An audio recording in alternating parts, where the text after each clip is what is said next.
served the YouTube community for a tad too long now. After all, my last PR disaster was only a year ago. I got an idea! People really didn't like my Bendy and the Ink Machine Dark Revival review. What if I go after the next popular horror game and call it a Garten and BanBan cash grab? Even though it's completely free, it has miles more effort put into it. Yes! That'd be a swell idea! Theft King! Why can't you just be normal and likable for 5 seconds? Why do you insist on being this way? To be honest, I don't know, bro. You know what? Yeah, that checks out. Honestly, I really just shouldn't have expected anything else.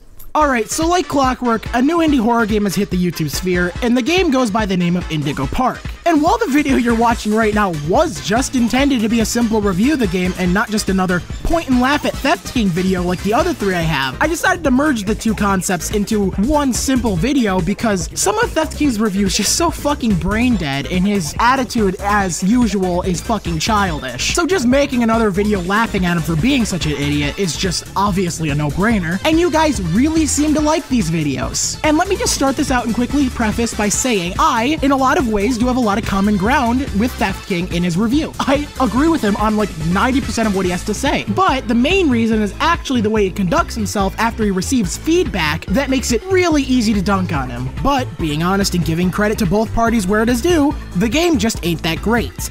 Rambly is easily the only salvaging factor that made the game as popular as it is, and truthfully, the game just feels like Poppy playtime, but in a theme park. But even with all that, it's important to note that this is the creator's first full-fledged game. He has made like 1 or 2 remakes of existing games in the past, but this is his first independent title, and we should try to give criticism through the lens of that reality, and not just blatantly lie, calling a free game a Garten and BanBan cash-in, while also purposely removing context from Easter eggs to make the game look worse than it actually is. We're all looking at you, Theft King! Now, as I stated earlier, the majority of what Theft King had to say in his review is very fair. Nitpicky at times, but fair. And to mirror that same fairness back to him, the game is free, he did specify that, but only at the very tip of the ass end of his 30-minute video, where the majority of viewers aren't going to see because, let's be real here, if you're a normal-ass human being, you are not 100%ing every YouTube video you're watching. And contrasting that with your extremely negative feedback on the game, calling it a cash-in at the beginning, is going to give a lot of people the wrong idea, and I personally find it kinda shady, but to each their own, I guess. But also, comparing Indigo Park with Garten of BanBan just feels like a spit in the face of the game's creators. Garten of fucking BanBan is a game whose chapters come out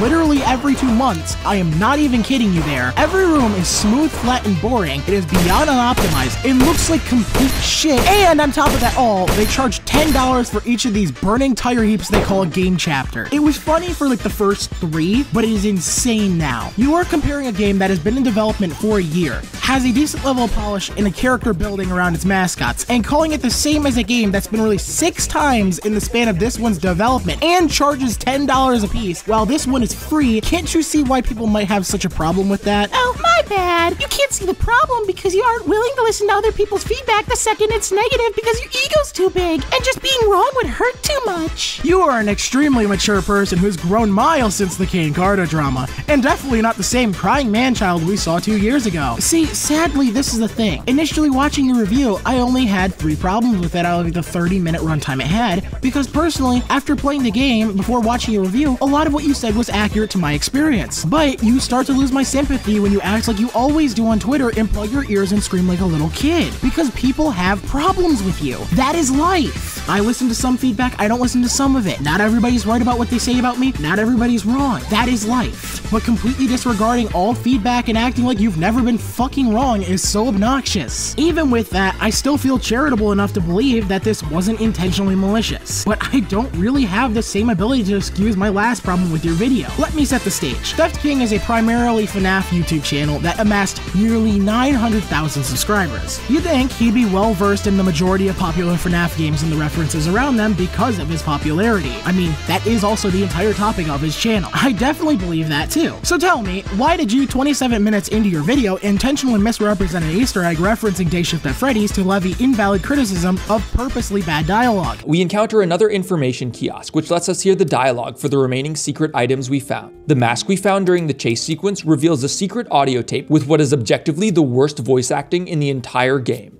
Whoa, where'd you find that? I've never seen anyone wearing one. Pretty snazzy. Ooh, looks like there's an audio recording tagged with costume in my database I've never noticed before. Let's listen. Hey Jackson, you hear about the new mascots?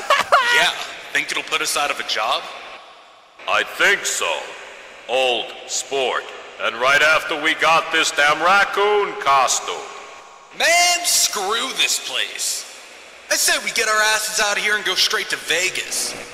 That was some voice acting. Dude, after Rambley's amazing voice acting, these guys are like, hey, can you believe this? Mamma mia. It sounds like a joke. Let's not just forget that this guy was also streaming this game to an audience, as the video he made very clearly shows he was. I highly doubt with somebody with your popularity would not receive a few comments during that entire stream that would tell you, hey, there's a problem here. You see, that is an Easter egg to a game called Day Shift at Freddy's. Day Shift at Freddy's, the character talked like that. This is not because of a mediocre voice actor. No, that is because it's on purpose. You're telling me one damn person didn't say that to him and he didn't notice? Yeah, I'm gonna doubt that considering his track record. And if you still don't believe me that that was an obvious ass reference, let me just explain this out to you. Dave Miller, Purple Guy, always calls Jack Kennedy, the main character we play as, Old Sport. They want to constantly go to Vegas, and one of the characters in this playback is literally named Jackson. Please tell me, how the hell would he have not known this is an Easter egg if not his chat would not know? This seems just purposely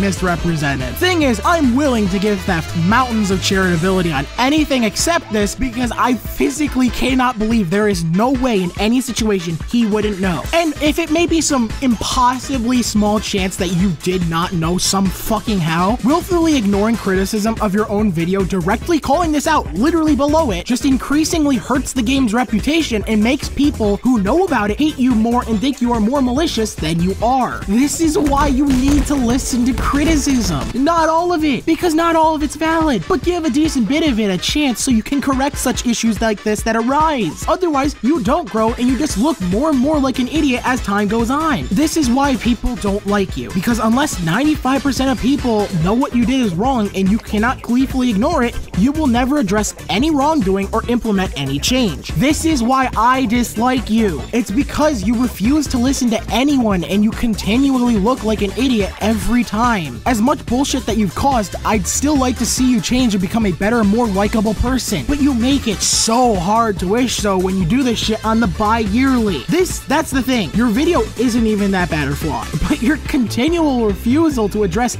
any of it causes the backlash you receive because you are undeniably wrong. No video talking about your review needs to pass 15 minutes. That's how little is wrong with it. And that's why I'm making my review merged into it, to show people what's actually wrong with the game in my eyes and doesn't feel like what is intentionally misrepresented. And now that I got lazy, yeah, I'm not gonna do that review attached to it because I'm fucking bored. Not much of what I had to say was original because guess what? That's the thing. Everybody's thinking the same thing. Because anybody who looks at it with even a slight critical lens can realize there is a lot of flaws with this game, and I really don't like making nothing videos that add nothing to the conversation. So with that, I'll find something else to review unless you all can actually like suggest something pretty good, and I'll see you next time. And if y'all fuck with review content, I have a lot of that on my channel, but recently I did make a video about Dial Town, which is made by the same person who made Day Shift at Freddy's. So I'll put that end screen right there so you can click on it, and I want to thank y'all for subscribing if you have, and have a great day.